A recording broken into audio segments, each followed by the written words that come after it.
Coming up this morning on the Dattitude podcast, the Saints have begun their 6-week vacay.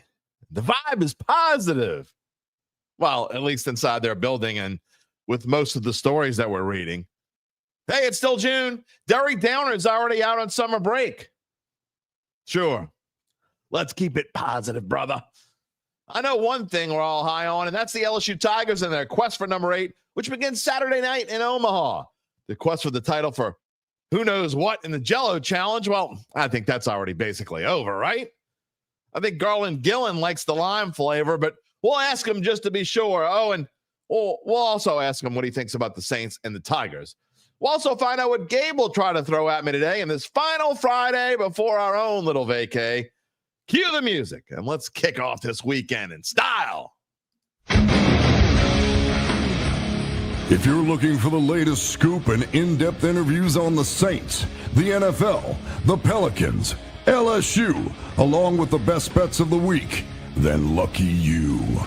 Along with high-powered, in-the-know guests who cover our teams, Jim Derry brings plenty of Dattitude. And he'll always tell you the way it is, or at least the way he thinks it is.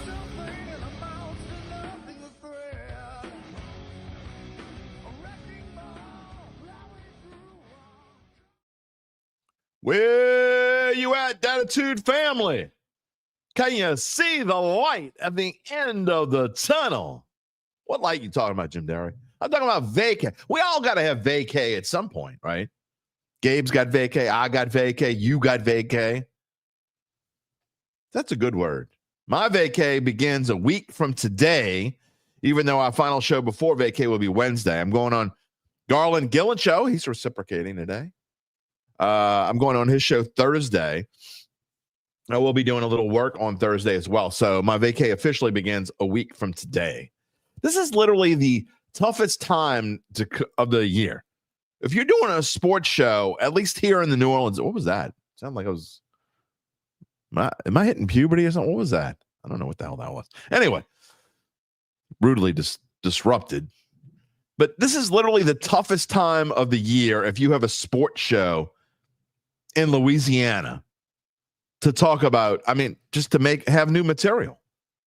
Garland. Gabe and I were talking about what we're going to do upcoming the other day. And I think Gabe's from Houston. So Texas has all this sort of, you can find all sorts of stuff to talk about in Texas. We may talk about it later. Who knows? But here in Southeast Louisiana, football is supreme. Even with LSU going to the College World Series. And don't get me wrong. We're going to spend probably 30-40% of the show today on the College World Series. But when you get to this point of the year, it's still, you're trying to come up with new material for Saints because people want to talk Saints. But you're also going to talk about LSU, which is great. Thank God for LSU. Because if LSU wasn't still playing, I don't know that you can have a show still 3 times a week right now just talking about this. You can't. But thank God also for Dattitude, episode number 385, presented by Evangeline Securities for a Friday, June the 13th, 2025. I am your already rambling host, Jim Derry, nearly 35 years on the New Orleans sports media scene. I thank you, obviously, for being a part of our ever-growing family, but it's true. When you talk about things that are going on, we're trying to come, it's easy to come up with new angles when you're like before the draft and going to the draft. And what do you think the Saints are going to do? What do you think other teams are going to do? People want to talk about that as well. They want to talk about how many LSU players are going to be drafted, all those. And then after the draft, it's exciting because you're still talking about who got picked, who's gone. This year we had obviously the Derek Carr thing. And it's kind of a, I don't want to say a letdown, but like the lull hit you. And you realize at some point it hit about 2 weeks ago. You realize at some point around Memorial Day, it's like, okay, we still got nearly a month before we go on vacation. We got to come up with new material. People don't want to talk about the same old things. You don't want to make the same title slide every time. I don't want to have Tyler Shough and Spencer Rattler on every single title slide. I've tried to be different. Today they're on again. But that's kind of the news after minicamp.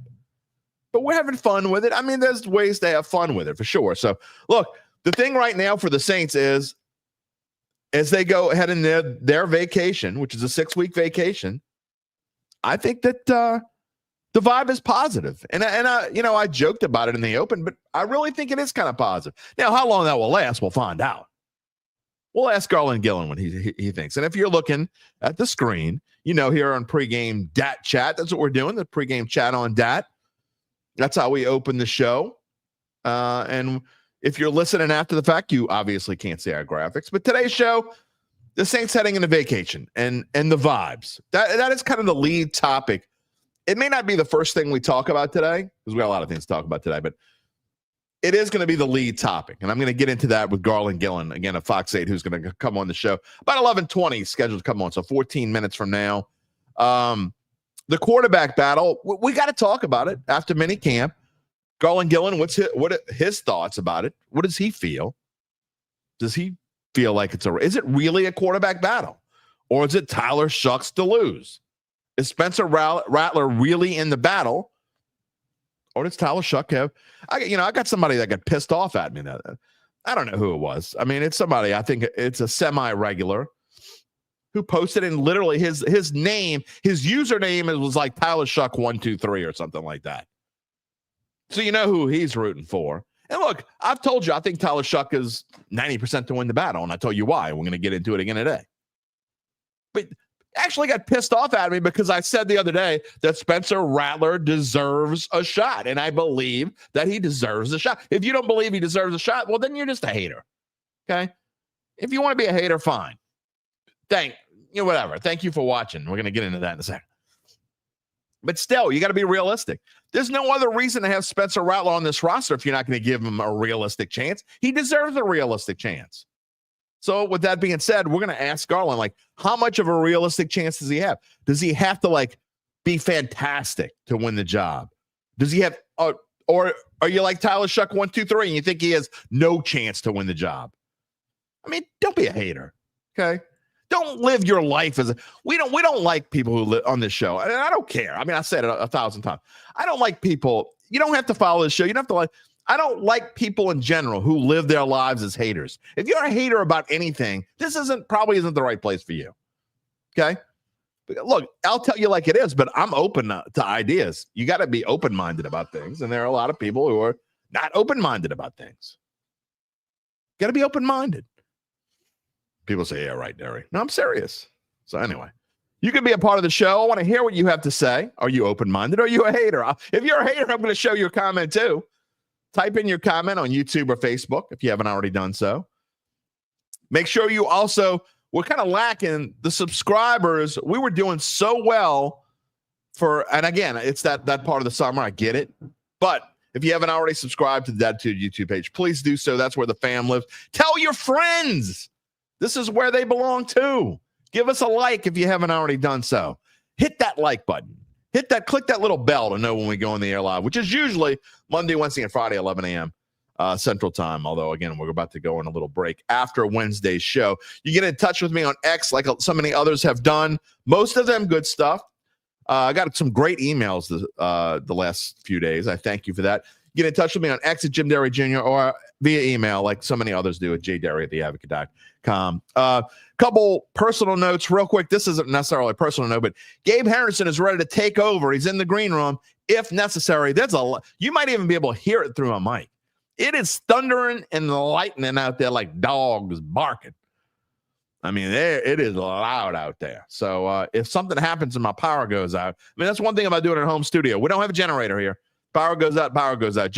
Gabe would probably take over. I would probably try to find a way to get on if I can. I don't know if I have enough internet. Where I live, the internet isn't the cell service internet. I don't think is good enough probably to hold me, but I would try. So we'll see what happens. But Gabe would come on if necessary, and y'all can talk to him for a minute. We'll see. Garland again supposed to come on in 10 minutes. Thanks for all the B-Day well wishes for wifey. We had a great time, family night last night. I said, where do you want to go eat for your birthday? She said, I want to pick up Chinese and eat at home and then go to TCBY. I mean, she says, are you okay with that? I'm like, why are you asking me if I'm okay with that? Whatever. We had Panda Express. That's what she wanted for her birthday. Panda Express. Okay. We just got a new one here in the area, and we hadn't tried it, so she said, we're gonna try it. I'm like, that's what you want for your birthday. I could tell you at the end of August, my birthday hits, we ain't doing Panda Express for my birthday, but that's okay. It ended up it was a great night, and son came over with his wife and the grandkids, and we went to TCBY and had a good night.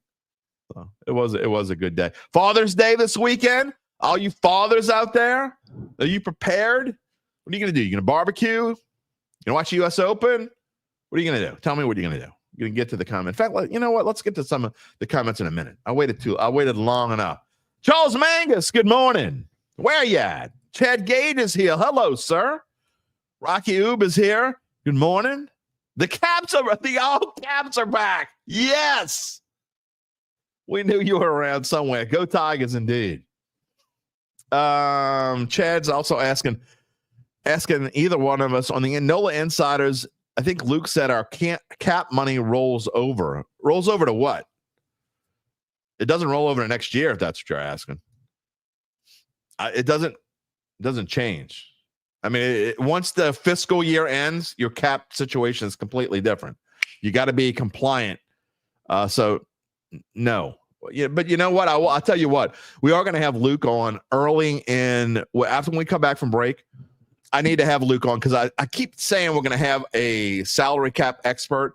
The closest thing we have here in house is Luke Johnson, and so if I keep kind of forgetting it. I don't mean to. I just kind of forgetting it. But anyway, we'll have him on. We'll have Luke on. I promise. It's been a while since we've had Luke on the show anyway. But we will have him on the show right after we come back from break. I think our first show back is July the 11th. It's a Friday.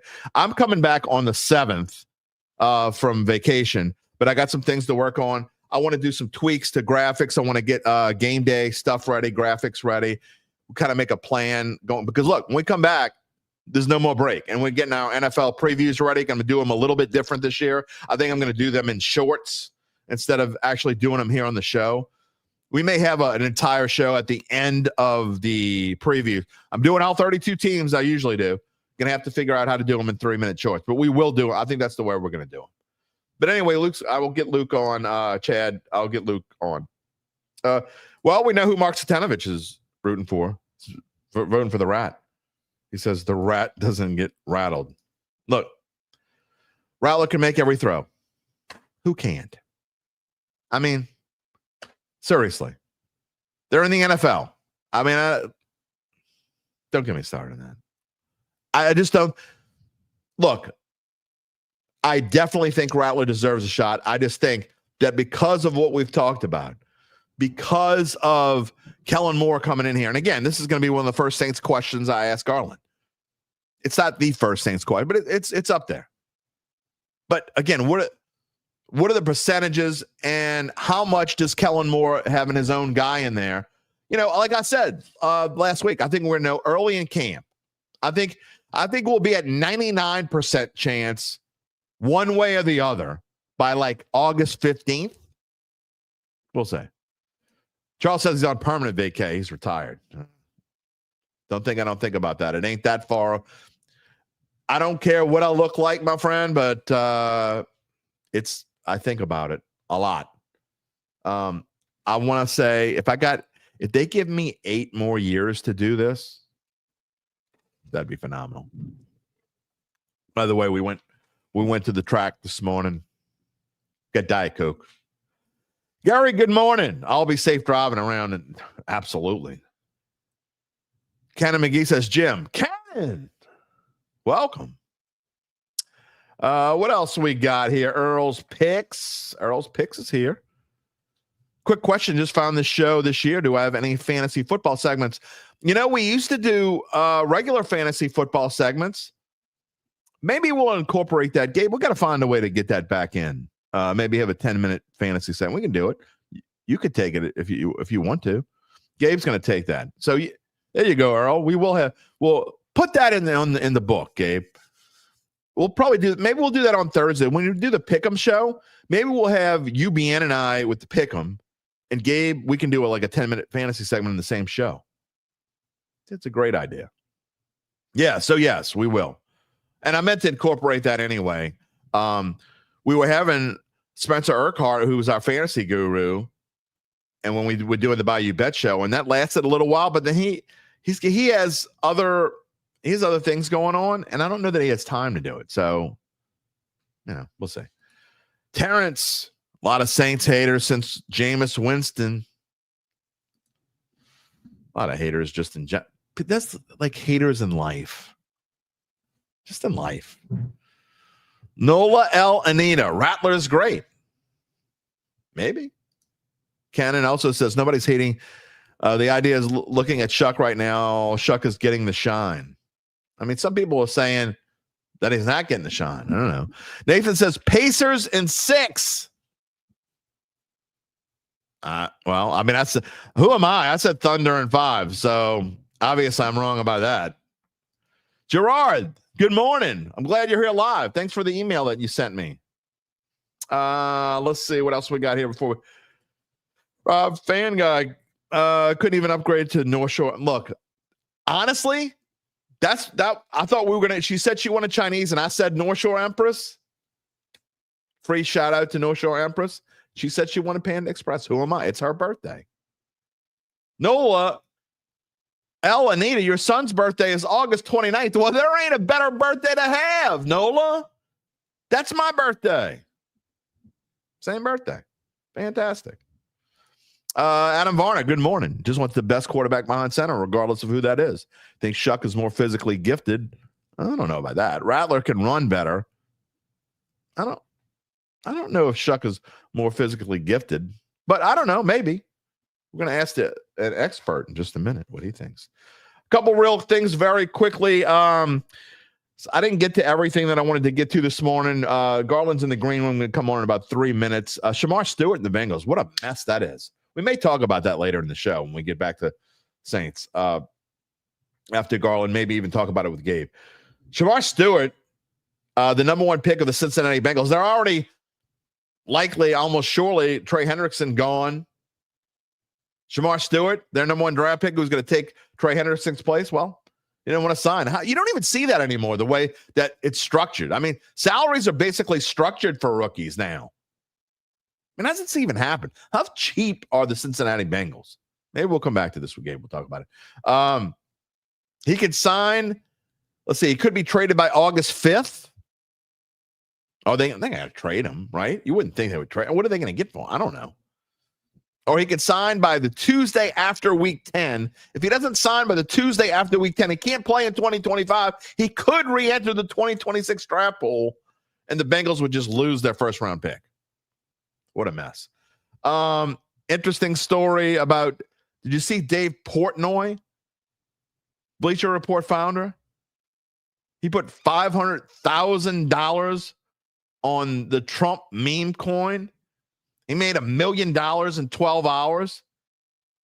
And so he took that 1.5 mil, put his $500K back in the bank, and then he put the mill. This is what you do if you're a multimillionaire. Stupid shit like this. He took the 1 mil and he put it on the Buffalo Bills at plus 550. I mean, wouldn't you love to be able to do something like that? And if it loses, who cares? It's a multimillionaire. He won't even lose a pepperoni on it. He doesn't care. We don't even have time to talk about the Stanley Cup, maybe the greatest Stanley Cup finals in history. Edmonton wins in OT. 3 of the 4 games going into overtime. We're now tied at 2 in that series. Again, I was wrong about the Thunder.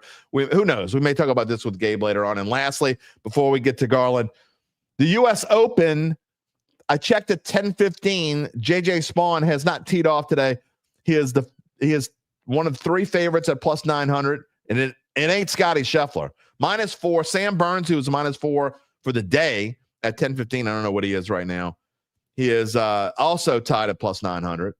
He's -2 overall. And Scotty Scheffler, +4 through 11, +3 yesterday, now tied for 45th. Started out at plus 250, now plus 1,600. You counting Scotty Scheffler out? Do you care? I do. I'm going to watch it. Those greens are ridiculous. Justin Thomas 3-putted from 2 feet. I'm not exaggerating. From 2 feet away, he 3-putted. Greens are ridiculous.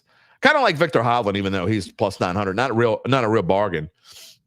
He was minus 1 through 11. Oh yeah, I do have one more thing real quickly. I have corrections two quick corrections. Thanks to Zach Ewing. We are transparent on this show. When I make a mistake, I'll let you know that I make a mistake. The other day on Wednesday's show, I mistakenly talked about Dan Bournet at the LSU. It's Bill Franquez is the LSU baseball announcer. And I don't know how look, they sound a lot alike, but that's no excuse for making that mistake. It's Bill Franquez who is on the PA for the LSU baseball Tigers. So I got that one wrong. And also Cam Akers, it wasn't a signing, just a tryout. He's going to sign. All right. Before we get to Garland, let me tell you about our friends at Evangeline Securities. Of course, they are a company that can help you decide if it's the right time to sell your business, your family-run or privately held business. And just as importantly, they can help figure out what that business is worth. That's someone you know, or if it's you. It's time to reach out to Evangeline's founding and managing partners, Nick Braden and Ron Hemel. They will start by scheduling a complimentary valuation from their offices either on Poydras Street or in Lafayette. And from there, you'll be well-informed, begin to make the decision on if you want to proceed. They never need a minute for corrections, okay? They know everything. Nick Braden texted, I'm telling you, they don't need correction time. We'll fill you in more later in the show. I'm sure before we fill you in, we'll make another mistake. Who knows? In the meantime, you can check them out at www.evangelinesecurities.com. You know what we're going to do here? We're going to start off. I was going to start with Saints, but I think we're going to start off with, we know what's positive. When you talk about LSU baseball, Garland Gillen, we know that's positive. Well, let's start with the uber positive. Before I ask you about LSU, what is your favorite Jell-O shot flavor?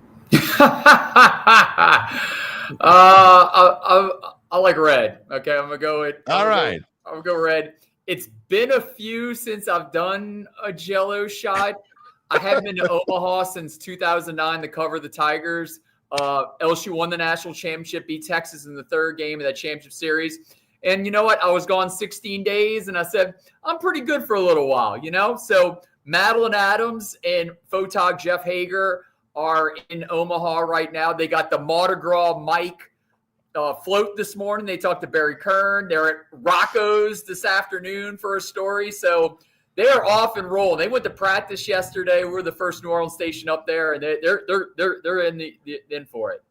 I want to find out what their favorite flavors are. Hey, it matters. It matters. And look, LSU, in my opinion, the LSU fans have already won. They have already clinched that Jell-O shot challenge at Rocco's. Even if, God forbid, if they were to lose the first two games, look, I wouldn't even think about that. But if it were to happen, I still think they would win the Jell-O shot challenge.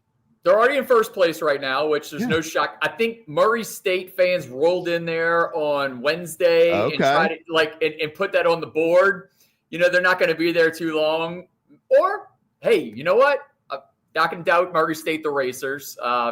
They can hit the ball a lot, so not going to shortchange them. So maybe they are around for a little while. But they took that first night, and then the LSU fans will take over. The only question I got, if LSU does go far, is if they can beat the almost 69,000 Jell-O shots they bought 2 years ago. Todd Graves helped out a little with that. Yeah, well, you know. For the record, the only time I ever do Jell-O shots, in fact, I think the only time I've ever done Jell-O shots maybe in my life, is for some reason they're very readily available when you ride on a float. So I had some this past Endymion, and apparently when you ride an Endymion, the Jell-O shots are abundant. So you didn't have any. You didn't have any in the dome? No, but I will say this: I have a few Jell-O shots every year when I march in the Irish Channel Parade. So, you know, we missed out on it this year because we couldn't get the weather right. But hey, who's counting? But yeah, usually I do a few Jell-O shots for Irish Channel Parade every year. So maybe next year I'll do some green shots for that one.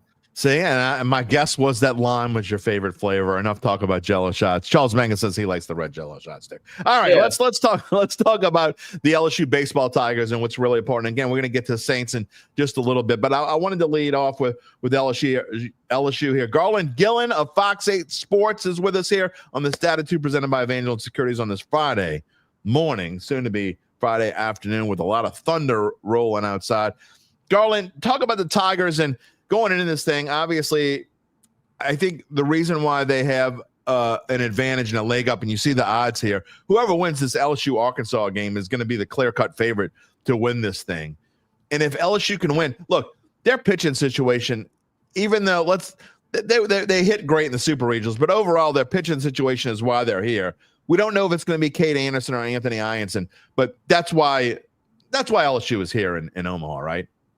Oh, yeah.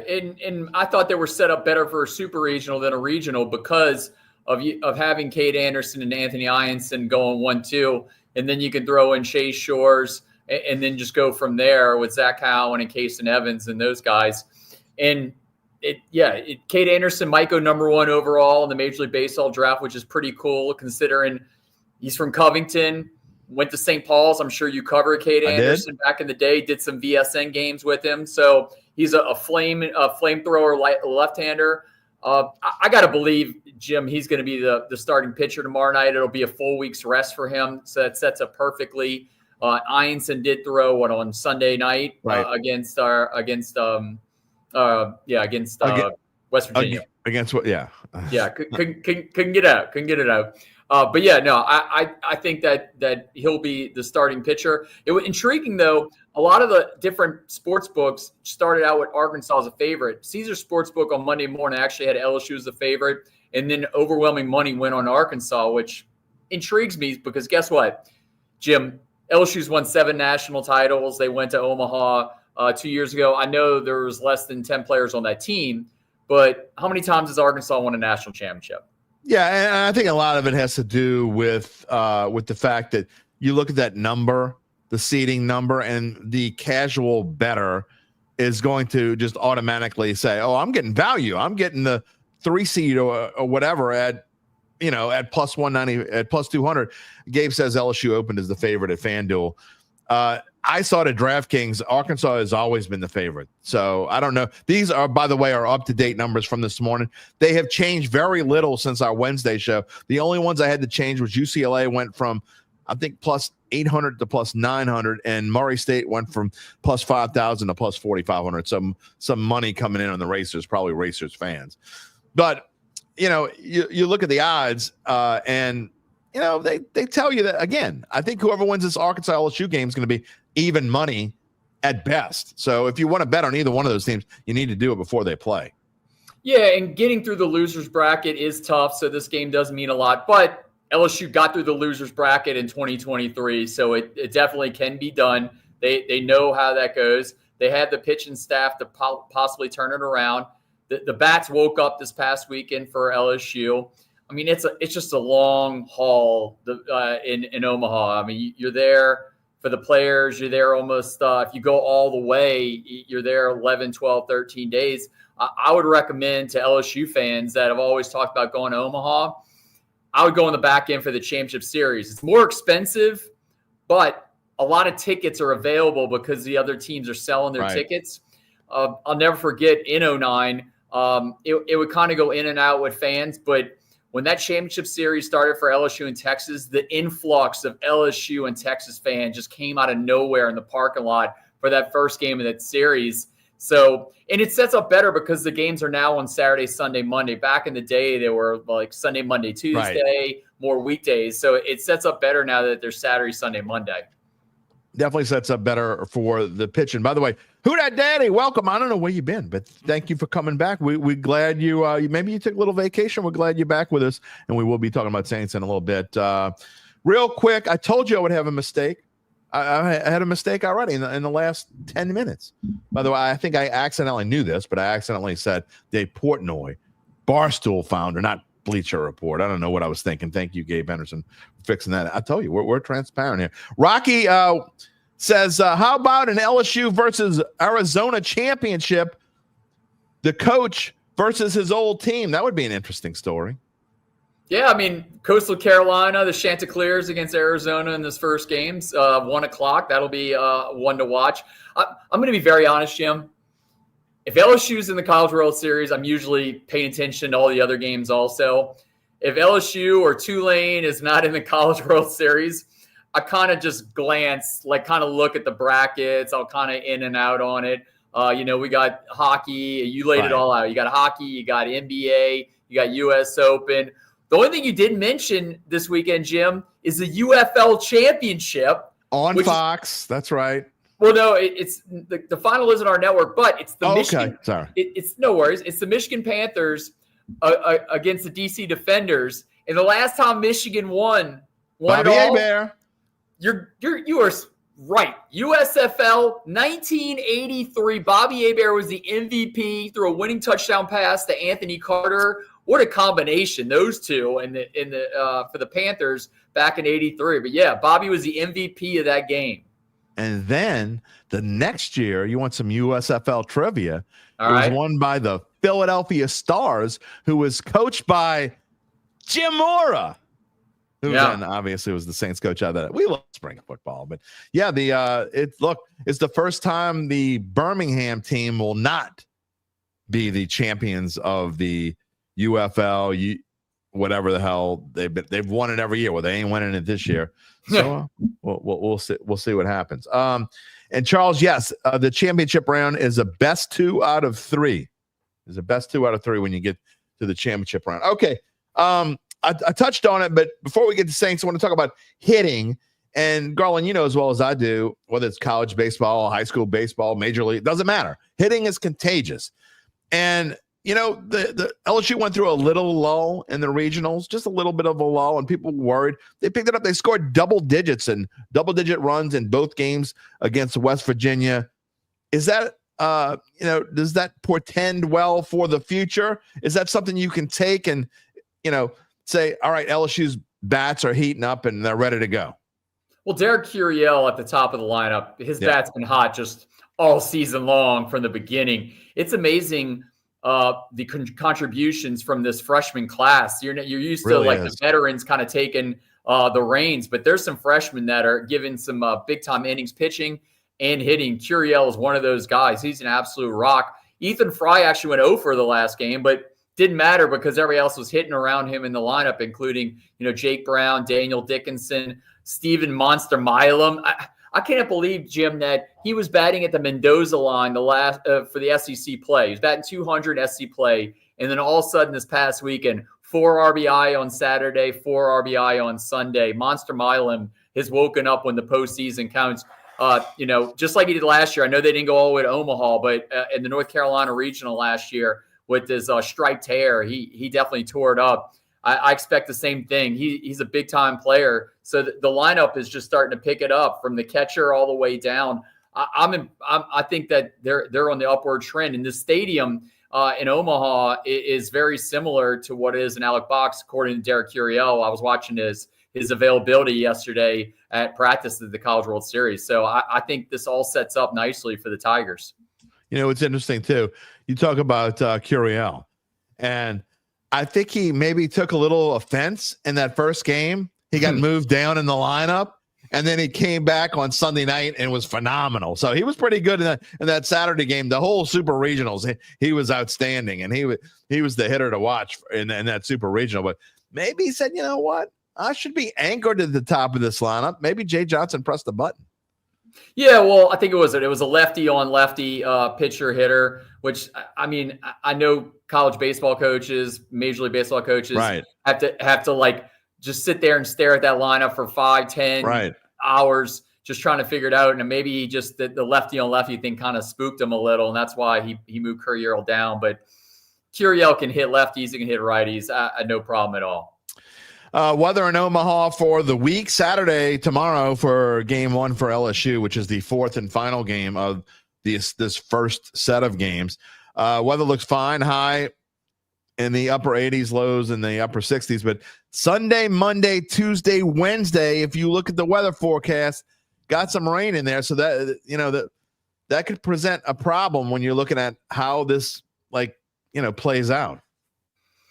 Oh, after what we dealt with in the regional and super regional, I don't want to talk about weather. Well, that's part of that was Jay Johnson's doing. Give me retractable roof stadiums, baby. Come on. Oh, not in college baseball. You don't want retractable roof in college baseball. Hey, next thing you know, you're going to be asking for the fake turf. Well, the schools can't afford it because they're now with rev share. They're giving the money back to the players. They don't have money for facilities anymore. It's all going back to the players. So, yeah, well, that's true. Look, and I would say this. Normally, I would probably agree with you and say we don't really care about the College World Series if LSU is not playing. But I said a couple weeks ago the reason why I thought this one was going to be so interesting, and I am going to be interested in it, because I just thought there was going to be such a hodgepodge. There was no dominating team going into this college. There was no team. I mean, it really, in the grand scheme of things, it wasn't shocking that Texas and Vanderbilt, who were atop the seedings, I mean, don't get me wrong, one or two loses, you should be sort of surprised, but this year this is about as even as it gets. Would you be shocked if like Arizona won it all, or a Louisville won it all, or I think Coastal Carolina is a good value at plus 600. I'm not saying LSU shouldn't, and Arkansas, they shouldn't be the co-favorites basically, but it's really kind of wide open, and that's why I was looking forward to this. Of course, you want LSU there, but even if they're not, I probably would have watched it. Well, 6 different conferences are represented, and Oregon State is officially an independent right now. So this is the most well-represented for conference play all over the place when you got Coastal Carolina from the Sun Belt Conference. That's exciting. Murray State coming out of nowhere as a 4 seed. I think that their average attendance for their home games like 800 fans. Like, that's crazy. It's insane that Murray State's in it, but they deserve it. They went to Oxford and won the regional, and then they won the super regional at Duke. So that's going to be the one I think that's going to get a lot of people excited, is Murray State, a different team going to Omaha. I think 2 years ago, Oral Roberts was a team that had been there a few times before, but they got a lot of excitement. It's cool to see the different time teams. I mean, Coastal Carolina's won it, so they people know who Coastal Carolina is. LSU fans know. I think Coastal Carolina knocked out LSU once, so they've been around the block a few times, and that's a school that's in Myrtle Beach, so you could understand why kids want to go play there. It's right by the water. You like LSU's chances? I think they're going to win it. I said it on Final Bet 3 weeks ago. I think they were at plus 600, plus 700 then to win it all, and I said that was my bet of the week. So I'm still going to roll with that. And they've been in the situation. Jay Johnson, I think, is the best coach in this World Series. Sometimes, the shifts and the bunts kind of drive me crazy a little. I'd rather them swing away, but he knows these guys better than anyone. No offense to my other friends and cohorts in local media, but Final Bet is my favorite local post news show on the air. It runs every Thursday night at 10:35 after the Fox 8 News. I mean, maybe I'm biased because I am on the show quite a bit. You will be on it next week, right before you go on your well-deserved vacation. You will be there next week. Your first time on the new set. I'm looking forward to that. How is the new set, by the way? I like it because we have 2 different sets now, and so it's like you can sit down on a couch and you don't have to stand anymore. You can sit down. We have chairs now. We have an interview set. We actually can use like 5 different spots. We have 2 studios with all these different areas. I love the new station. We're right across the street from 504 Golf. Yeah. And I mean, there's people coming in and out of there all the time. I mean, the Saints were there yesterday. Tulane was there last week. That place is packed wall to wall all the time. They are absolutely killing it this summer at 504. I drove down that road for 20 years, Garland Gillen. I know all about it. 504 is obviously the former site of the Times-Picayune. So spent a lot of time going down that road. All right, let's move on and talk about New Orleans Saints. And look, the vibes are positive right now, Garland. I mean, look, and look, it's June. They should be. But everything you get from the team, which is, it's positive. Should it be? Or how long will these good vibes last, in your opinion? I think you and I both feel the same way. We have the same expectations, which aren't a whole lot in the grand scheme of things. But I guess without my theme is without hope, life is meaningless, and you got to have hope. And I guess there is hope of some sort. I would say those vibes will go all the way up to the regular season opener against the Cardinals at home. If they lose to Kyler Murray and the Cardinals in week 1, a lot of those positive vibes will go away. But you can, you can shine a light easy in the preseason, starting with that Chargers game on Fox 8. You know, you could be like, oh, he only played this many snaps. You can kind of dissect this and that. Oh, they held those guys out, so everything's fine. You can find a silver lining usually in these preseason games. So, yeah, there'll be optimism when they're at training camp in New Orleans, or they're training camp in California in the 3 preseason games.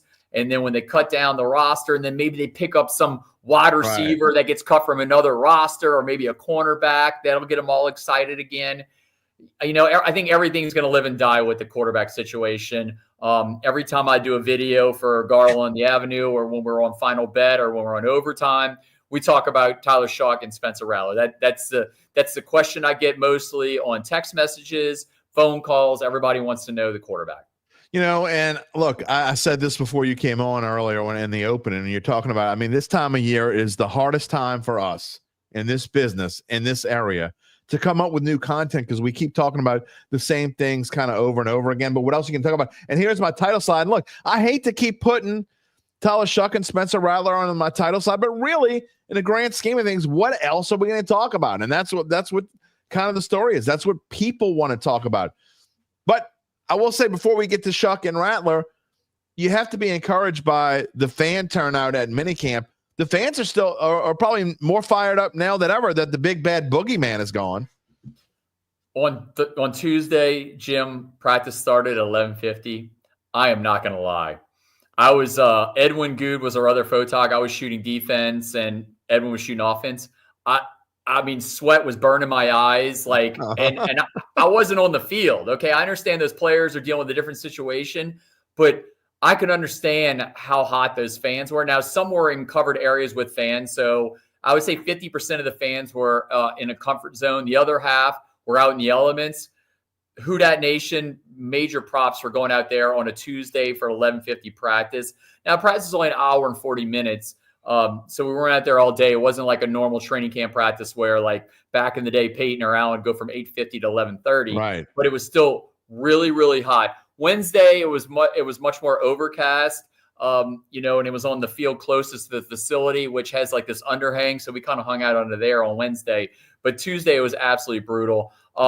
It is the summertime. It is optimism. So I think that's why both those practices were sold out. You can also get a chance to get some autographs also. The Saints players are very hospitable with signing autographs. I saw Tyler Shough was signing a ton of autographs for kids. Spencer Rattler did as well. Yeah, so you can get close to these guys during OTAs, minicamp, and get those opportunities. And I haven't met Tyler Shough yet, so I'm not, I'm sure he is too. But I will say this about Spencer Rattler: he is very accommodating, open. I saw him during the Super Bowl. He was talking to everybody that was walking around the Super Bowl experience and in the media room and dapping people up and saying hello. Look, so that is something to look forward to. And I do like that it is a different feeling. It is a different feeling. They may not be very good this year, but there is a different vibe, and that's definitely a good thing. All right, let's get into the quarterback thing. Who Dat Daddy says, he said it once, he'll say it again. Spencer Rattler, QB1 in week 1. This is the way that I look at it, and interested to get your take on this. But Tyler Shough didn't get drafted for no reason. Okay, I mean, he got drafted with the 40th pick by the new coach.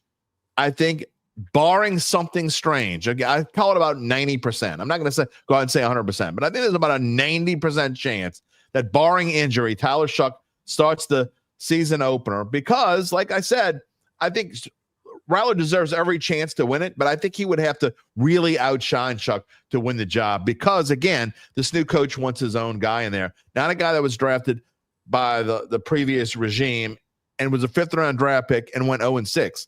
Now maybe Spencer Rattler does shine and does win the job, but I think the odds against it are pretty high. Jim, I'm in the same boat as you are. Scott Tolzien, the quarterback coach, Doug Nussmeier, the OC, Kellen Moore, the head coach, they're all former quarterbacks. They got the opportunity to work out Tyler Shough at Louisville, and then Shough did a private workout in New Orleans also. This is the guy they wanted. This is the one they tracked the entire time. I don't think it was circumstance that Kellen Moore didn't go all the way out to Boulder, Colorado to watch Shedeur Sanders work out. He did go to Tyler Shough's Louisville workout, though. So you could kind of read the tea leaves there that this was the guy that they wanted. If Spencer Rattler has to wow the coaching staff to get that number one job, there's not a lot expected out of this team this year. Okay, we've gone ad nauseum over on the over/under win total of 5.5. I talked about it again last night on Final Bet. So they're not making the playoffs this year. You're building for the future. You want some kind of glimmer of hope, and you got to find out if Tyler Shough is that dude. Get him out there. The offensive line is probably the strongest position on the field. You got 4 former first-round picks, and the center is a second-round pick, and he might be your best player on the entire roster. Absolutely. So this is the strongest point you have on the team. This isn't an offensive line that's got a bunch of 5th round or 6th rounds. This is the most capital you put in that group. So you put your quarterback out there behind your offensive line with all these former first-round picks, and if this ain't going to work out, then maybe you're back in the quarterback market again next season. Because you know what, Jim? You're going to be drafting in the top 5 probably no matter what. If Tyler Shough does well, you can pick up a receiver. You know, I know they have some receivers there right now in Olave and Shaheed and it's going to come in a second, Brandon Cooks, but injury prone. Okay, between the 3 of them last year, Donovan Peoples-Jones. Yeah. The first 3 receivers missed 27 games last season. Obviously, Olave's got concussion concerns, but yes, Donovan Peoples-Jones. They brought in Gabe Davis to kick the tires on that guy. I alluded to a minute ago that maybe after final cuts, there will be a receiver out there that they can scoop up after training camp. I do not think they're done at wide receiver. I think they should definitely get a big body receiver. I'm a little more optimistic on the cornerback situation now that I've seen Kool-Aid out there. I just need to see Quincy Riley show out, because that's another spot that they might pick up a cornerback, because we're going to wait till Asante Samuel Jr. in July. What would you say, Garland, to the Spencer Rattler fans? And this is a question. It's a valid question. What do you say to the people? You talked about the offensive line, how much better it is. I mean, this may be the best offensive line the Saints have had since Drew Brees left. I think it is. I mean, I don't think maybe there's not even a question that it is. So this offensive line actually has a chance. If Penning turns out to be something decent at left guard, which I think he could be, you get Dylan Radins to come in here, an experienced veteran to come in here and either be a backup, or if Penning can't do it, he becomes the starter at left guard. My question is to the people who love Rattler, they say, and look, it's a valid point, I get that he went 0-6, but he didn't have anybody, blah, blah, blah. He didn't get a chance behind an offensive line like this. He didn't have Olave, didn't have Shaheed. He should get the chance first because he didn't get that chance last year. Well, first off, that was a pass regime that took him. That was Dennis Allen and Kubiak and all those guys had him out there. I mean, he was just the best option once Derek Carr went down. I mean, they did the Jake Hayner show for 2 quarters. He's now out of the QB race. That strained oblique. I know he'll probably be back for training camp. He's slowly moving back, but he's already out of the race. The only thing he's fighting for is for the 3rd quarterback spot between him and Hunter Deckers. That's his battle. It's not for the top 2. Assuming they don't sign some kind of vet, which I don't think they will at this point, but assuming they don't sign some sort of veteran, that would be the number 2, which would then bump probably Rattler to like practice squad guy and kick Deckers and Hayner off the team. Yeah, the only way I would see the Saints taking in a veteran quarterback is if Jake Hayner's is not ready for training camp. If he's the strained oblique is still lingering, that is the only way I think they'll take a veteran quarterback. I don't want to hear the talk of Jameis Winston bringing him in on the back end. Jameis Winston might get cut from the Giants, because all of a sudden now they have a lot of depth at quarterback. I mean, do you take Tommy DeVito, who's on a rookie deal, or do you have Jameis Winston? I think you're paying $2 million a year for. I think it makes more sense to keep DeVito when you have Jackson Dart and you have Russell Wilson. So he might be available. And then look at the Browns. They have 5 quarterbacks. I know Deshaun Watson's out, but then you kind of keep your eye on what are they going to do with Kenny Pickett or Joe Flacco, because they're probably going to keep Gabriel and Shedeur Sanders. You think they keep Gabriel and Sanders? I don't know. They'll put one on one. I think Shedeur they can put him on the active roster. Maybe Dylan Gabriel, they're going to have to try to see if they can slide him on the practice squad.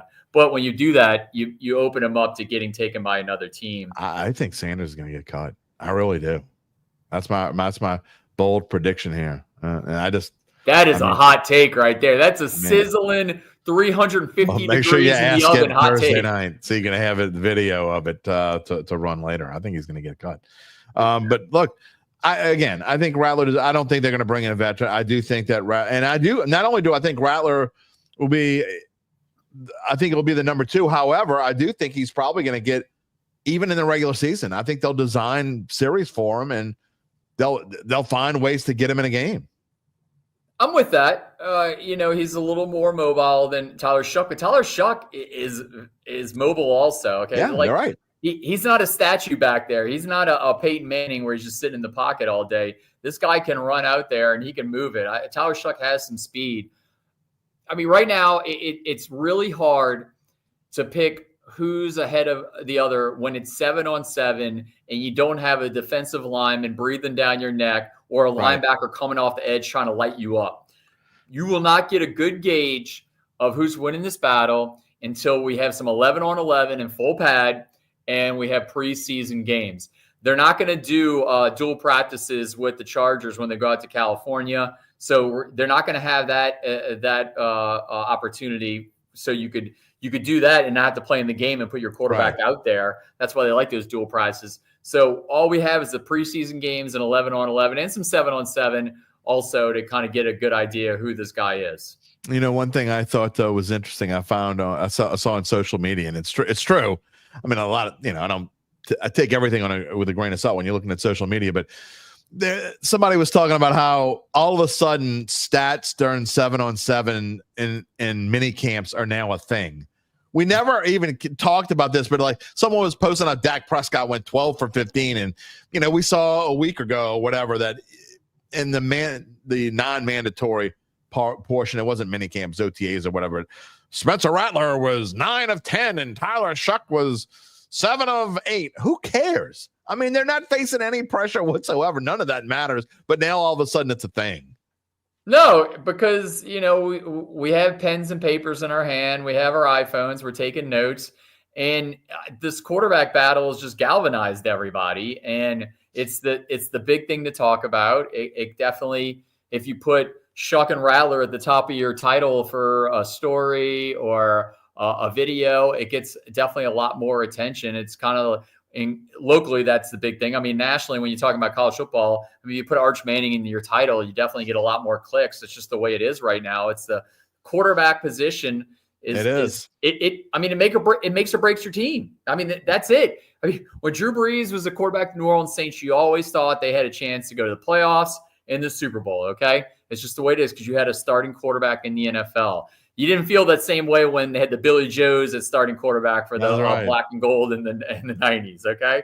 And right now, you don't have – Tyler Shough is not going to lead you to a Super Bowl or playoffs this year, but at least you have some hope that they put a high pick on him, and they did not put the same capital into Spencer Rattler. I know right now you got to make it a battle, and you got to give them equal reps, but I think in the end, I think the move would be to probably put Tyler Shough as a starting quarterback, unless he just looks so bad in these workouts and the preseason games. I got one more question for you before we will let you go here on this Friday morning, but got to hold on 1 second because I got to respond to this. Katie Brown, more like I hope Shedeur Sanders gets cut. We all know too well, and it's TOO, by the way, not T-O. If you're gonna call me out, at least know how to type and use the correct grammar. It's TOO. We all know too well your thirst for being right at this point.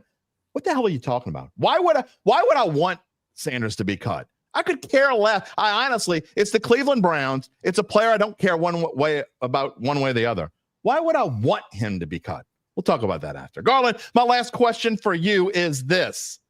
Over under, and I'm sure we're going to talk about this on Thursday night. Over under 5.5 wins. If you had, I don't know, 20 fake dollars, okay?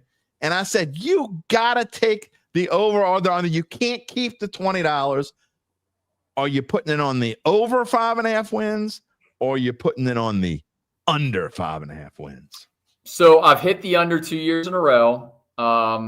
So I feel pretty good about these unders. I have so many questions about this defense right now. I think the defense is going to be the weakest link on this team. I just don't have a lot of faith right now in the cornerback situation. I feel a little better, but safety, Tyrann Mathieu on a 1-year deal. Yeah. New coach. I just don't. Well, first off, I really have to know who the quarterback is going to be, because then all right, let's say it's Shough. I mean, I think you and I both think that it's going to be Shough. So let's say it's Shough. That really matters to you? That's the difference between over 5.5 and under 5.5? Yes. Okay. Yeah. All right. Right now at this point, man, that 5. I will say this: when ESPN bet opened at 4.5, it was easy to take that over, because I thought 5 and 12 would be. They would definitely get the 5 and 12. I tell you what, maybe Kellen Moore does something a little different. Maybe he's a genius, but then the other side you're like, this is going to be his first year. I'm going to say 5 and 12. 5 and 12. 5 and 12. I think they went 5 and 12 last year, and I mean, I'm not ready to give my official. I mean, I will talk about it. I'm not afraid to say what I think right now. I think both of our official picks will come out in either late August or early September, because I want to see what happens during camp, because it does matter. It doesn't matter what happens during camp. I may feel differently about them, but right now, to me, that schedule, those first 4 games is so brutal. I got to be honest. I think 1 and 3 is the absolute ceiling for those first 3 games. I think it's 50-50 whether they go 1 and 3 or 0 and 4 to start the season. And if they start 0 and 4, I don't know how they possibly win 6 games. I don't think they can possibly win 6 games if they go 0 and 4. And I think that's a real possibility. So right now I'm leaning under as well. Earl said he's positive. He's saying over. Chad is saying under, and Barry is wishful thinking over. I think if you're thinking over, it's kind of wishful thinking. But look, there's no reason not to be hopeful right now. We're not putting real money on it right now, are we? No, I definitely would not mess with that yet. But yeah, their over on a win total 2 years ago was 9.5. They finished 9 and 8. Last year, their over on a win total was 7.5. I had them 7 and 10. They finished 5 and 12. Yep. But yeah, I got them going under, and then I have. Right now, LSU's 8.5. I have them going over, and then Tulane's 8.5. I have Tulane going over. Last year, I was 2 out of 3. The only one I missed last year was LSU. I had them going over. They went under, but Tulane. I like all of those. Yeah, Tulane went on. Tulane, I had them going over. They no doubt did. I love John Summerall, what he's doing. I think they'll either go 9 and 3 this season or 10 and 2. Yeah. And they don't even know. You don't even know who their quarterback is yet. That's how much faith Vegas has in Tulane, that they're over under win totals 8.5, and they haven't announced a quarterback yet. Well, all things we'll be talking about. And the next time you come on the show, which will probably be either late July or early August, depending on how things go, I definitely want to talk. We're going to talk LSU football, and I want to talk about Tulane football, because I think Tulane's season could be super interesting this year.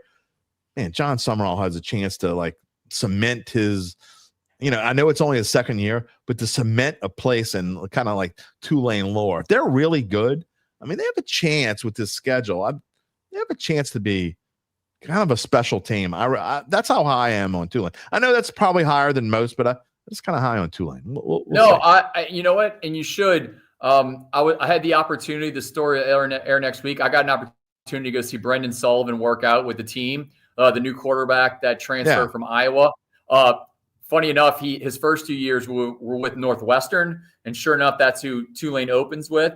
Brendan Sullivan's mile per hour top end speeds, 21 miles per hour, which is the same as Ty Thompson. He's got absolute wheels. He's got a cannon for an arm. It's kind of an interesting release. You ever seen Phillip Rivers throw the ball?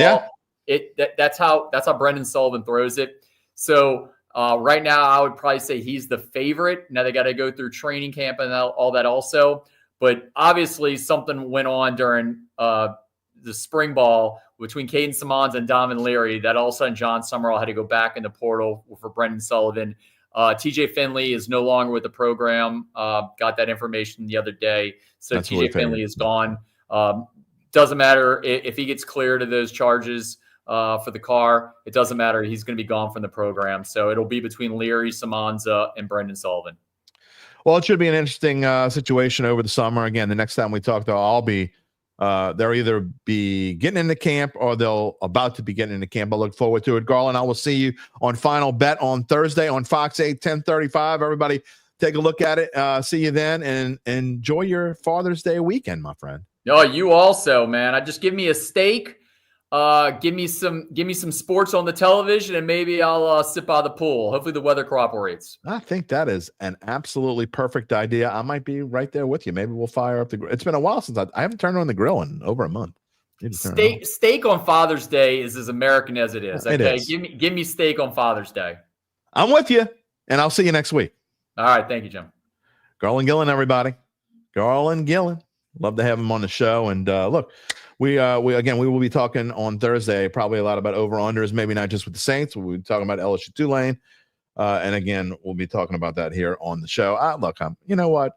I don't usually give numbnuts more attention than they deserve, but I just think this is kind of funny.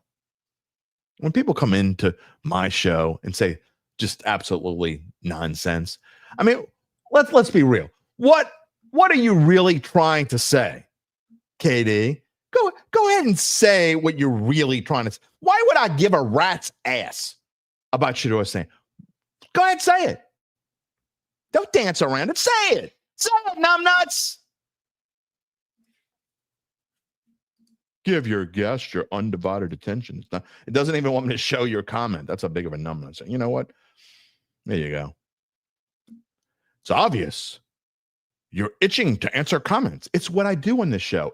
You know what? What we do on this show is what other people don't do. We're live, and we spend as much time, in fact, more. And the regulars, the Dattitude family will tell you this. That's what's special and what's good about this show. That's fantastic. It's the last time I talked to you, by the way. What's special about this show is we talk to our family. And people that aren't our family, but we want them to come into the family, we talk to you. We tell you what we think. I don't hide anything. I tell you when I'm wrong. I tell you when I'm right. I tell you when you're wrong. I tell you when you're right. It's what we do in the show. Again, it's something that no one else does, or hardly anyone else does. And that's what makes the show successful. And it's why we would become, with every single month that we've done this, again, we kind of rebranded in March of 2024, where we went from more of an audio-only podcast, even though we did some things live. Most of what we did was the audio-only. We rebranded in March of 2024. And every single month since then, our ratings have gone up and our numbers have gone up. The reason why is because people like what we do, and they like how we do it. And if you're looking for attention because you don't have any, no one wants to give you any, poor Katie, a little attention, I'm sorry. So there you go. We gave you your attention. You're not getting any more. Now take a hike. Who dat daddy? He's been looking at the Browns practice sessions. Shedeur isn't getting cut. Okay. He looks as good as any quarterback there. You know, one thing, who dat daddy, that I saw, there was something, speaking of social media, things that we saw on social media. There was, I don't know if y'all saw this or not, but there was this short. And it was like, wow, Shedeur. I think we talked about this Wednesday. I might have even talked about it with Gabe, who's coming on in just a minute. But there was a play where he rolled. In fact, I know we talked about this with Gabe the other day. He rolled out to his right, and he made a pass that anybody could have made, like a high school quarterback could have made. They're making a big deal about it. I don't understand what's so great. The reason why I think he's getting cut is this.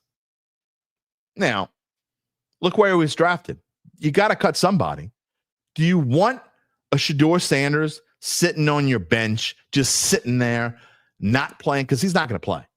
Just sitting there, not playing, and being a story behind a story? I don't think so. I've been wrong before.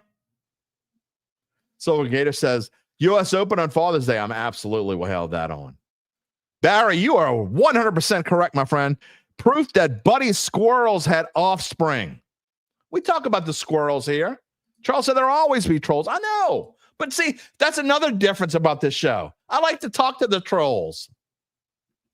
They're morons. They don't get any attention, so they got to like cry out for help. Girls Pick says he won't be cut. No way. Maybe. You know what I'm going to ask? I'm going to ask Gabe in just a minute. But before we get to Gabe, you know, and I only made one slide for Gabe, and it's LSU, but we're going to talk about a bunch of different things. We told you earlier, we'll let you know more about how Evangeline Securities can help you figure out what your family-run, a privately held business might be worth and whether it's time to sell. How do they do it, you ask? Well, we thank you for asking. I know Nick and Ron do. After their complimentary valuation of your company, if you decided to proceed, as we said, native New Orleanians, Nick, Braden, Ron, Hemalt, and the folks at Evangeline, they'll begin an extensive auction process from among established private equity funds from around the world. They'll maximize the return. The founder and his or her family. Evangeline Securities is the top producer on their platform. There are very few companies like them in this area, and none, and I mean none, with their dedication to success. They are fully licensed and ready to serve you, so get in touch with Nick and Ron about what's really important. And it ain't squirrels. It ain't nuts. It ain't it ain't any of that, okay? We know what's really important. The rest of your life. You can find them at www.evangelinesecurities.com. We got some nuts here today. Seems like we've kind of been, that's kind of exciting, though. Kind of been missing that. Ever since Derek Carr got caught in that first show where the squirrels came, and they wanted to roast me. Same time, I guess they were roasting their nuts on an open fire, whatever they were doing with them. They kind of been missing since then. I kind of miss them a little bit. It's not nearly as much fun. I mean, Gabe, where are the nuts going? The squirrels, they kind of been missing a little bit. He's not the best color man in the business for nothing, folks. I don't know. I don't know where they are. They disappeared. Gabe Henderson, what's up on this Friday? Nothing. I just don't think Shedeur Sanders is going to get cut. Yeah, I know. When you think about where he was drafted, I don't think, can you keep Gabriel and Sanders? I guess you could. Here's the thing, though. Here's the thing. Sanders wasn't drafted in the 5th round because of his talent. Yeah.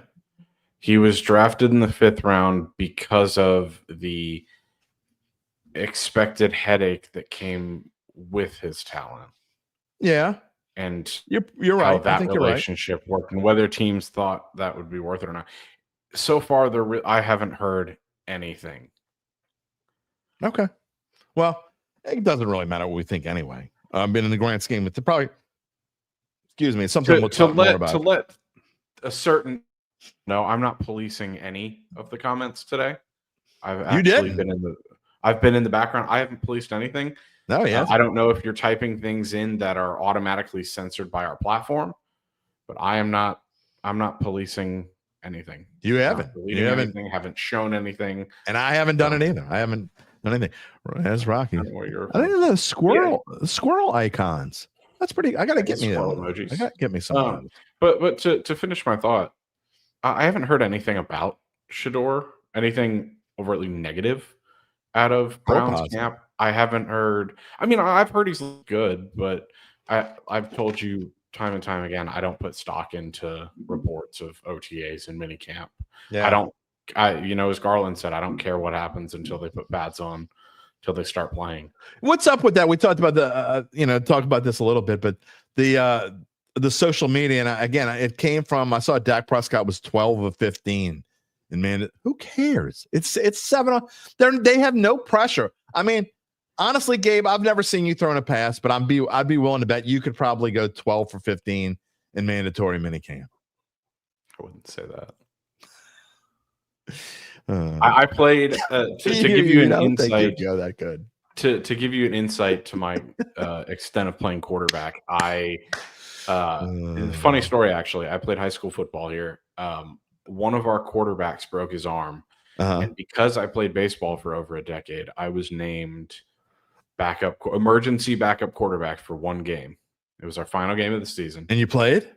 No, I ended up, you ready for this? So I was a starting linebacker. I ended up breaking my thumb, preventing a touchdown on the first drive of the game on my throwing hand. So if I had to go in as emergency quarterback, it would have been a disaster for our team. Oh, man. Broken thumb. Hey. Well, I mean, it shows. I was going to make a tackle. My thumb got stuck in the ear hole of a helmet. That had to hurt. He fell forward and landed. Did you immediately know it's broken? I could tell something was up. Yeah. But Is it the same now? Is it okay? I mean, like, perfectly fine now. okay, because sometimes when you break a finger, I've heard like if you ever watch Brian Baldinger on NFL Network. Brian Baldinger was a fantastic offensive lineman in the NFL, and I actually think he's really good at commentating and being on. But anyway, if you watch him, his finger, I think it's his middle finger, but it's like it's one of his fingers is like off to maybe it's his pinky. It's like off to the side. It makes almost an L. And mine was very minor. I mean, it's different. Still, I mean, still trying to grip a football and throw a football with broken thumb. I can't imagine. Gerard Semino, by the way, and this represents a lot of people talking right now. KD, I'm glad you enjoy the show. You want to bust balls, fine. Gerard Semino says this is the best sports podcast there is. The family is important. You got to be a part of the family. We need you. Earl's pick says he can go 12 of 15 in Madden. I can't. I don't play Madden. Neither. I haven't played it in 20 plus years. I can't play it anymore. It's such a bad game. All right, what you got for me today? I know you got something good. I didn't even ask you, Pre, but I just had a feeling you were going to talk college baseball, so I put your slide as a college baseball. I don't know what you got for me. You got. We can talk anything. I'm really open today. All right. Have anything. I will say this, and I haven't watched a second of it. Okay, not 1 second of it, and I usually do, but I've been busy and just haven't had a chance to. But I want to give Stanley Cup Finals just a prop for a second. I don't know if you've been writing it. Tell us where all your work is again. Sportsbook Review. Sportsbookreview.com. Check it out. I want you to talk about what kind of info y'all giving out about Stanley Cup Finals. I mean, to me, for 3 of 4 games to go into overtime, man, I mean, that's as close as it gets, obviously. The Panthers won one blowout, I think, game 2. If you want to know how our coverage of the Stanley Cup Finals or Stanley Cup Final, sorry, that is a very contentious thing around our parts. Working with the team of editors, who 9 of us are Canadian. It is the Stanley Cup Final, as I'm repeatedly told. Well, they can piss off because the correct way to say it would be final. So they are. But the NHL does call it the Stanley Cup Final. Well, I don't care what they call it. It's just like when somebody says semifinal, it's semifinals. Anyway, go ahead. Unless it's one leg, it's still final. But go ahead. Go ahead. I used to always edit that. Yes, Katie, I do play college football. That's a much better game than Madden. They put much more love into it. Anyway, we've got some excellent coverage there. We've got some great teams. Our main NHL guy is on a hot streak right now. They're doing really well. But these Stanley Cup Finals have been a lot of fun. It's opened up as even, and they show you why it opened as even. I would imagine it still is even. I have no idea. Early on yesterday, when the Panthers had a 3-1 lead, I thought, here we go again. It's a repeat of last year. The Oilers can't hang, but they showed some resiliency. We've seen a lot of fight in these Stanley Cup Final. And even if you don't care about hockey, I'm telling you. Yeah. I've had friends tell me, you know what? I don't give a rat's ass about hockey. Mm-hmm. But they gave it the time of day, and then they were kind of like hooked on the finals. I mean, I'm telling you, it is. I'm not a huge. It is a major contact sport. I mean, if you like football, you will like hockey. I'm telling you. Yeah, I'm not a huge hockey guy, and part of that is because here in Houston we don't have a team. And you have a minor league team, don't you? Or used to the Arrows. They used to have the Arrows, but they moved. Okay, but they're in talks for expansion team, which would be awesome because I want to have a rooting interest in hockey. But the one thing that my best friend, been my best friend for my whole life. He's always been a huge hockey guy, and he's always tried to get me into it. So when I was in college, I was betting in Louisiana. He said, "All right, here's what we're going to do. We have options. We are going to watch hockey games, and we're going to bet on them." And that got me into it, and it's been a ton of fun. Well, especially if you bet on it, it is fun to watch. But I would just tell you this, and the people I know, people don't necessarily want to hear about hockey on the show because we're going to move on. And I am going to wrap up the show today and wrap up this week with some more Saints talk. So go ahead and get your comments in if you want. Your final comments. Probably got about 12 to 15 minutes left of the show. We're going to cut it off for the 1:30 mark. But I just wanted to throw it out there. I think that hockey is very fun to watch. I just haven't had time. 100%. And look, now that it's 3 or 4 in overtime, I'm going to make time to watch it. And then the Thunder. Look, I still think the Thunder is the class of this thing. My son telling me how he's been betting on the Pacers since the first game of the playoffs and been winning money. And look, if you have been betting on the Pacers the whole way, you are making money, winning, betting on them. You got to think at some point that's going to come to an end, right? I don't know, though. I mean, they keep winning. Yeah, well, the thing about the Pacers and what they're doing is they're forcing Oklahoma City into uncomfortable situations. Yeah. I think Oklahoma City kind of beat themselves in Game 3, though. And I don't mean that as a disservice to Indiana. Oklahoma City just had so many careless turnovers. They did not shoot the ball well. But what I'm seeing is these two teams, you're looking at two teams in the finals who have yet to lose back-to-back games. Yep. So I think now that, the return to Annapolis has kind of died down a little bit. I mean, that arena is still going to be jumping tonight. Yeah. But I will say this. I think the Thunder are -6, and just because of what I think they're gonna. If I had to take again, I'm probably not gonna bet on it. Probably take Thunder -7. And I know it's stupid. You keep falling in the same old trap. I'm not. Keep saying the same thing. Here's the thing: don't take the Thunder against the spread. On the road, don't do it. Yeah.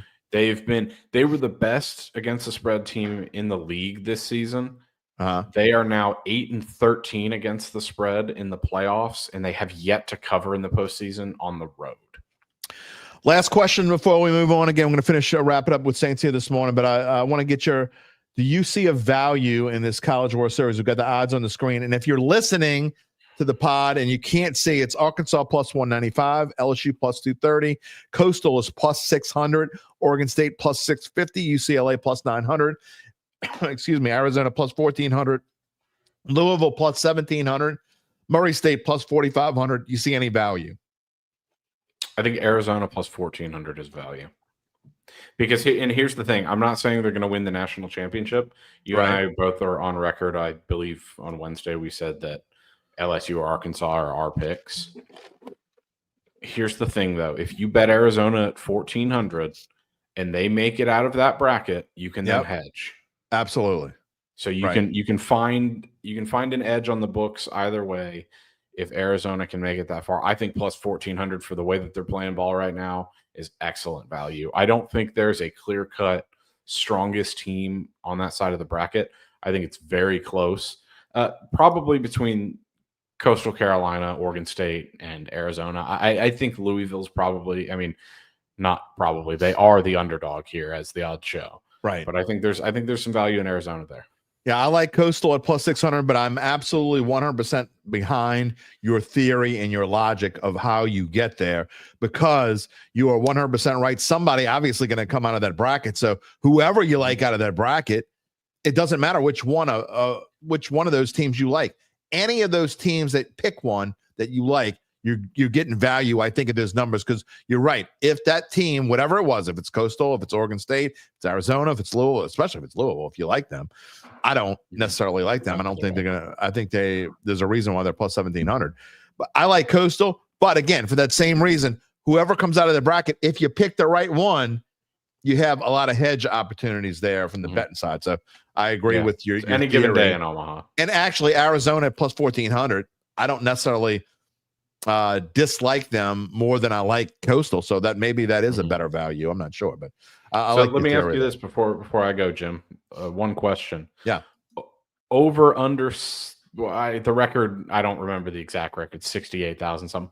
Over or under for LSU fans Jello shots this time around? Ooh, I think they're gonna break the record. Well, to break the record, I think they have to go the whole way and at least make it to the championship series. Yeah. And so I would say, I'm going to say no. That is a tough number to break. So my answer is they're going to go under that last one, because that is insane. But you can't put it again. You can't. And not only that, you had Florida fans there who were helping breathe down their necks, and Florida was helping. I think they were kind of going tete-a-tete.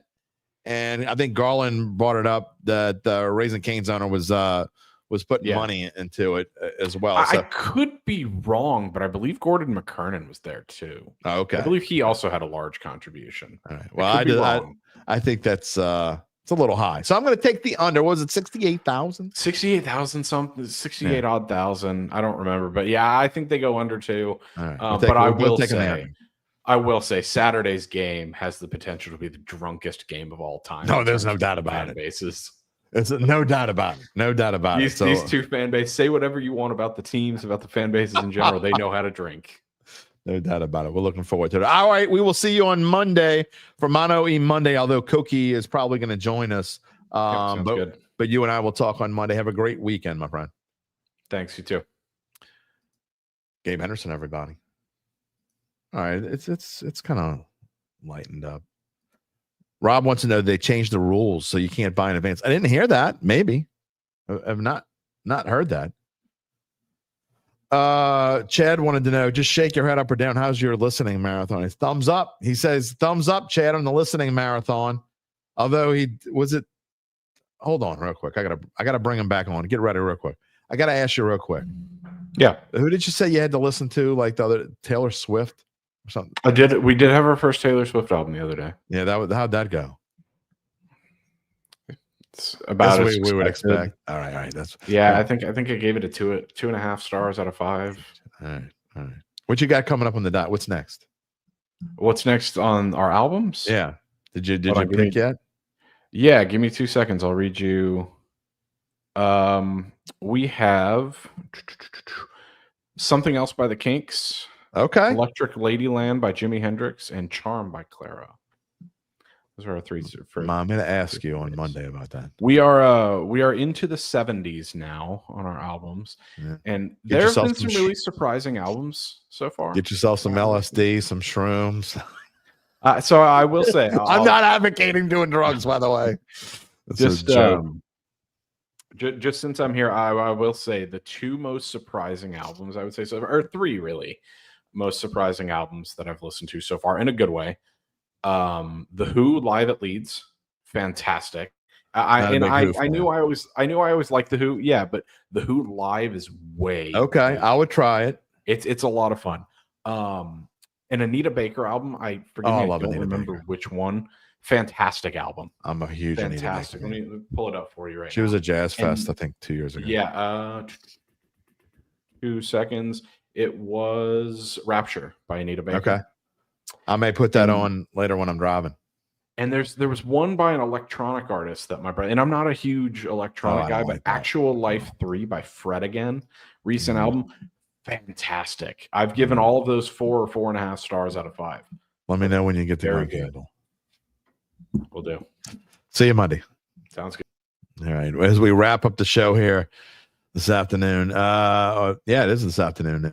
Nathan Thomas says he thinks we'll win more than 5.5 games just because of a new coaching staff. What do we think? Hey, look, I think to win, here's my thing, to go over the 5.5, bare minimum, Saints have to win one of the first 4, maybe 2 of the first 4. They win 2 of the first 4. I think they're over. I think I'm going to say shoe in. But the first 4 are going to set the tone for the whole season. And this is why I'm not going to advocate betting on or against. I will give you my thoughts on what I think. I will make a prediction on what I think the record's going to be. I won't make an official prediction until I usually save the Saints for last. So they'll probably be, I'll make that pick right around Labor Day. So I won't, but I can tell you right now, unlike the previous years, I will not bet on the over-under win total of the Saints. I think that number is a good number because I don't think it's a good number. I think it's an accurate number. Okay. It's too hard to bet on that. You're talking about, again, those first 4 games are so brutal. If they didn't put those 4 games together, they didn't give them their toughest stretch of the season right off the bat, I might feel differently about it. In fact, I would feel differently about it. If they didn't have those 4 games, I'd probably take the over. I'd probably be more positive going into the season, no matter who the quarterback is. And honestly, I don't think it matters. I mean, not rooting for Shough. I think Shuck's going to be the quarterback because I think it makes the most sense. But that doesn't mean that I don't think Rattler will get a chance won't get a chance. I'm not saying he won't get a chance. And even if he's not the number one quarterback, which I suspect, he will get in games. There's almost no question. I think he'll get in games. Unless just Shough is just overwhelmingly good. But that being said, I don't think it makes a difference on the win-loss total. Garland saying he wanted to know who the starting quarterback is before he makes an opinion. I don't think it matters. That stretch is just so brutal. It's easy, quote unquote. By NFL standards, it's a fairly easy schedule. In fact, it's the second easiest in the league if you put it all together compared to win-loss totals from last season. But I can't get excited about their chances of going over when you're talking about Arizona, San Francisco, at Seattle, at Buffalo. I mean, right off the bat, 2 of those games are not winnable for the Saints. Beating San Francisco, I don't care if you play them on the moon, not winnable. Playing Buffalo at Buffalo is absolutely, if you wanted to pick one game on the schedule that would the most shocking, if you told me the Saints, what would be the most shocking victory of the entire 17-game schedule, that it would be that one. So they ain't winning that game. So in my opinion, they have 2 games of that top 4 that are just not winnable. And I don't think, the Cardinals are probably have the best chance to win of the 4 games. They're going to be right now, they're 3.5-point underdogs. They're going to be at least that going into the season. Doesn't matter who the quarterback is. Then at Seattle, they're going to be about a touchdown underdog, somewhere around that. But those, to me, are the only 2 games that are even in the ballpark of winnable. Who Dat Daddy says he doesn't care what quarterback starts. Team's not as bad as people are saying. You might be right. But again, I don't know necessarily that record is going to tell you how good or bad this team is. What are we talking about? What do we want to happen with the new regime? We want the team to improve from week 1 to week 18. If they can do that, and it doesn't have to be score. It doesn't have to be, okay, they won this game. They won 3 out of their last 5. It doesn't have to necessarily be that.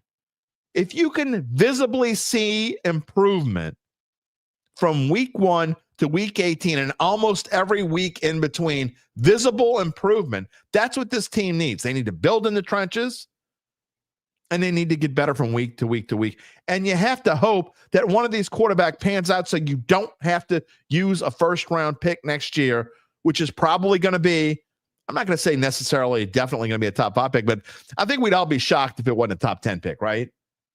Next year. You don't want to have to use it on a quarterback, okay? I think bare minimum 50-50 right now, whether you're using a quarterback. I don't know. Owen Attilio, Saints over under 7, over 7 out of 10. New coach means a lot. Other teams don't know what to expect. Well, that's true. I think that's true that other teams don't know what to expect. But the problem is, Owen, again, when you put these first 4 games together, then you get a playbook on what this team is. Just like, so you're putting the toughest teams, and it's not like that's why I give them the best chance against Arizona, because Arizona's not going to know what to expect. And they had the best chance of those first 4 games of beating Arizona, and the odds makers will tell you that. However, though, once you get past that, it's not that new. Once you get 3-4 games in this tape on, I don't think. Chad says, is he right? Be competitive, play hard, and improve. 100%. I agree with you here, Who Dat Daddy. We're going to see improvement from 2024 to 25 because of multiple reasons. First of all, I don't need to see Kellen Moore coach a game to know that he's a better coach than Dennis Allen. Okay. And no offense, but a better coach than Darren Rizzi. Okay. So while I think there's at least a 50-50 chance that their record is the same or worse than it was this past year, I think the optimism level will be much higher at the end of this year than it was at the end. How could it not be, right? When did they have to go? What would they have? They had to be like 1-16. And even then, you might have more. Who Dat Daddy says, I honestly think this team quit. There's no question that they quit on DA. I feel for some of the veterans who have just been here for a long, again, there's going to be quite a few veterans on this team that this is their last year here in New Orleans, and quite a few of them, multiple players, not only their last year with the Saints, but their last year playing football. You know who they are. We don't need to talk about them right now. We're getting ready to end the show. Rob says if they lose a bunch of close games, I think you have to call it a net positive against last year. I mean, they lost some close games last year too. You got to remember though, you want to talk about a season that made a 180 turn south.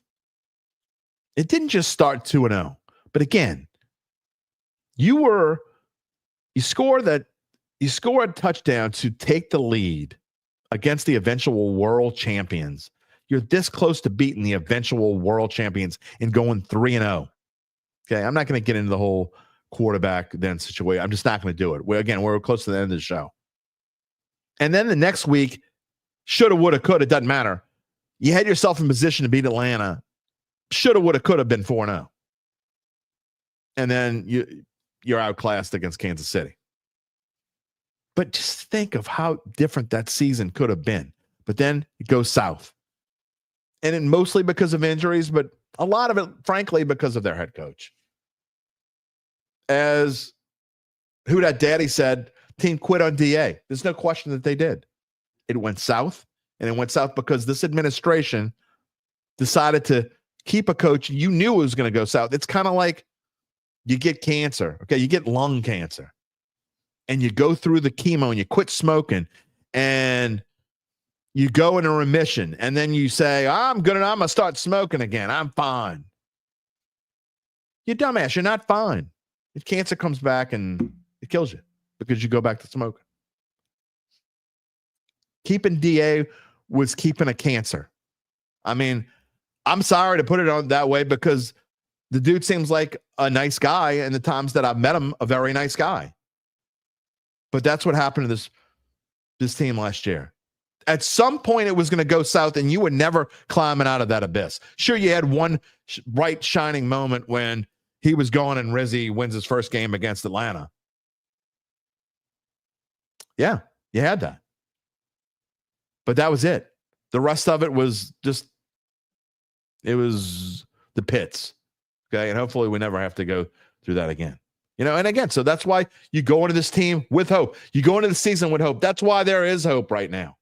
And we kind of joke about hope springs eternal and whatever. Without hope, life is meaningless. It's true, though. So we can make whatever predictions we want, and I can tell you I can think whatever I want. Doesn't mean that I'm not going to hope that I'm wrong, because I am going to hope that I'm wrong. I can tell you right now, whatever I predict, I'm going to hope I'm wrong, because it ain't going to be good. So anyway, I thank y'all for all the comments and everything this afternoon. I thank y'all for sticking with me. Look, Dad family, it's June, man. I joked about it in the beginning. Dead serious. Thank God for LSU in the College World Series, because, I mean, how long could we have a show just talking about the Saints right now? I mean, it probably would have spent more time. There's a lot of, again, I had a whole national thing planned. I was going to talk more, and I probably should have told Garland to come on 11:30 instead of 11:20. I wanted to spend more time joking about the Portnoy making $1 million and putting it on Buffalo. I actually think I don't care if I had that. I don't care if I had hundreds of $1 million in the bank. We'll never have to worry about that. If I had hundreds of millions of dollars in the bank, I would spend money probably like I spend money now, which is probably more than I should spend, but I wouldn't spend it any different. I wouldn't have any different vehicle than I have now. I'd probably have a little bit bigger house, but I wouldn't even know what to do with that money. I would never bet $1 million on anything ever, no matter how much money I had. I couldn't do it. Just couldn't do it. So anyway, I'm going to spend time talking about that. I wanted to spend more time talking about the U.S. Open, but just didn't get to it. We will, though. We will talk about probably a little bit on Monday. Mention the U.S. Open. I'm telling you, if you even kind of like golf, this is the tournament to watch, because look, when pros are missing 2-foot putts. Now, is it fair? No, I don't like it necessarily as far from a fairness standpoint, but it is kind of fun to watch. Pros miss a 2-foot putt. Not only miss a 2-foot putt, but three putt from 2 feet. Justin Thomas. Who's going to win it? We'll find out. That is going to wrap it up for us on this Friday. I want to thank today's guests, Garland Gillen, Gabe Henderson, and you. As always, you are our guests. We told you. That's what makes this show special. You are just as much of our guest as anybody who comes on here. Hope you can join us on Monday when we will welcome in Koki Riley, I think. I think he's coming on. It'll be Mono Monday. Gabe will be here. A reminder to subscribe to our Dattitude YouTube page. Click the little bell to receive notifications. Give us a like before we go off the air. Give us the thumb. Give us it. We used to do this and it would give us the weird. It doesn't do that anymore. Doesn't give us the Apple thumbs up. What? See, yeah, you can do it like this. Doesn't do it. Doesn't matter. Give us the thumbs up. Give us the like. And again, if you haven't subscribed to the Dattitude YouTube page, please do so. Click the little bell. Usually Monday, Wednesday, and Friday, 11 a.m. Central Time. When football season starts, we'll be back to Monday, Wednesday, Thursday, and Friday, 11 a.m. Central Time. You can also find us wherever you get your podcasts, including Apple, Spotify, and many more. You can always find a replay of the show on NOLA.com/sports. You can find me at bet.NOLA.com. You can find our insiders on NOLA.com/sports/Saints.